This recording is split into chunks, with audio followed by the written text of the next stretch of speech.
Market میں اس وقت موجودہ صورتحال کیا ہے؟ آنے والے دنوں پر گندم کیا 4000 کو کراس کرے گی؟ اور آنے والے دنوں پر مونجی اور سرسوں کے حوالے سے کیا اپڈیٹ ہوگی؟ آنے والے دنوں پر جب مونجی کی جو فصل ہے اس کی جب باری آئے گی تو مونجی کے ساتھ جو حکومت پاکستان ہے وہ کیا کرنے جا رہی ہے؟ یہ سب سوالوں کے جواب آپ کو ویڈیو میں آگے جا کے ملیں گے۔ السلام علیکم، اگر آپ ہمارے چینل پر نئے ہیں تو آپ سے گزارش ہے پاک ویدر اینڈ ایگریکلچر کو سبسکرائب لازمی کر دیں۔ سب سے پہلے آپ کو بتاتے چلے کہ پنجاب کی جو مختلف غلہ منڈیاں ہیں، جو مئی کا مہینہ تھا اس کا بالکل اینڈ ہونے کے لیے جا رہا ہے۔ بہت سے دوستوں کے ذہن میں یہ سوال ہے کہ جیسے ہی جون کا مہینہ آئے گا تو اس میں جو ہے وہ گندم کے حوالے سے کیا اپڈیٹ ہوگی؟ گندم کے حوالے سے کچھ اچھی خبریں میں نے آپ کو 2 دن پہلے سنائی تھی، بتائی تھی، لیکن اب اس طرح لگ رہا ہے کہ جیسے گندم کے اوپر جو زوال ہے وہ برقرار رہے گا۔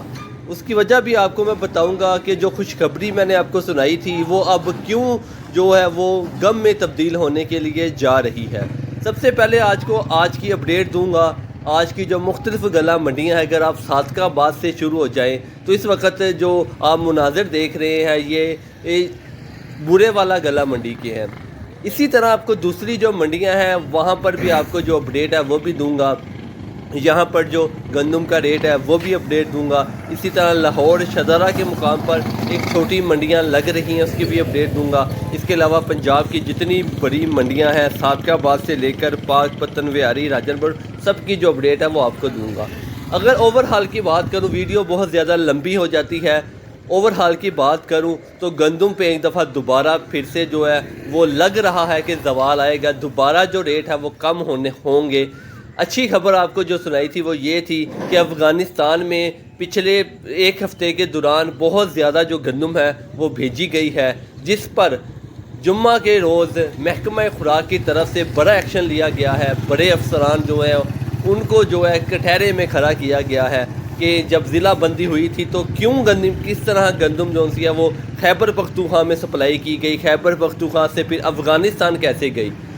ایک صوبے سے دوسرے صوبے گندم نہیں لے کے جائی جا سکتی، اپنے ضلع کے اندر ہی گندم کو فروخت کرنا ہوتا ہے تمام کسانوں نے، لیکن کچھ جو اسٹوکر ہے، کچھ جو بڑے مگرمچھ ہیں، ان کی طرف سے جو گندم ہے اس کا جو رجحان ہے وہ خیبر پختونخوا کی طرف ہوا پچھلے ہفتے میں، جس کی وجہ سے جو ریٹ تھے ایک دفعہ جب 2400 پر آیا تو دوبارہ پھر سے 2800، 2900، 3000 تک چلا گیا۔ لگ یہی رہا تھا کہ آنے والے دنوں پر جو ریٹ ہے وہ 3500 روپے کراس کرے گا، لیکن ایسا ہونے والا نہیں ہے، کیونکہ محکمہ خوراک کی طرف سے جو ہے وہ بڑا ایکشن لیا گیا ہے۔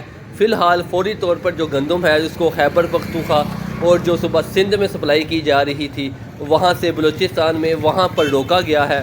اب گندم جو سی ہے وہ پنجاب سے تو کم سے کم باہر فی الحال نہیں جانے والی، جس کی وجہ سے جو ہے وہ ایک بری خبر ہے، آنے والے جو دن ہے اس میں آپ کو دیکھنے کو ملے گی گندم کا جو ریٹ ہے وہ ایک دفعہ دوبارہ پھر سے کم ہوگا۔ کتنا کم ہوگا یہ بھی کہنا وقت سے پہلے مناسب نہیں ہے، تاہم جو ایک دفعہ دوبارہ جو اسٹوکر حضرات تھے وہ بڑے سرگرم ہوئے تھے، تو اس وقت دوبارہ وہ جو سے ہے دوبارہ اپنی بلوں پر چھپ جائیں گے، کیونکہ اس وقت دوبارہ جو ہے وہ انویسٹمنٹ گندم کے اوپر نہیں کی جائے گی۔ فی الحال جیسے ہی کوئی اپڈیٹ آئے گی آپ کے ساتھ ضرور شیئر کریں گے۔ اس سے پہلے آپ کو بتاتے چلے کہ جو پنجاب کے اندر ہائیبرڈ بیج ہے اس کو بہت زیادہ بیجا گیا ہے، بہت زیادہ اس کی کاشت کی گئی ہے، اور یہی جو ہے وہ ڈر لگ رہا ہے کہ آنے والے دنوں پر جو مونجی ہے، جو ہائیبرڈ بیج ہے، جو موٹے بیج ہے جن کی کاشت پاکستان میں کی گئی ہے وہ 1500 سے 1700 کے درمیان اس کا جو ریٹ ہے وہ کیا جائے گا۔ تاہم جیسے ہی کوئی نہ کوئی اپڈیٹ نئی سے نئی آئے گی فوراً آپ کے ساتھ شیئر کروں گا۔ اس کے لیے ضروری ہے کہ آپ ہمارے چینل کو سبسکرائب لازمی کریں، ہماری حوصلہ افزائی کریں، بیل آئیکن کے بٹن کو پریس کریں، تاکہ آپ کو ویدر کے حوالے سے اور ایگریکلچر کے حوالے سے ڈیلی کی بنیاد پر جو بھی ویڈیو اپلوڈ ہوگی آپ کو اس کا نوٹیفیکیشن ملتا رہے۔ آپ کا بہت شکریہ۔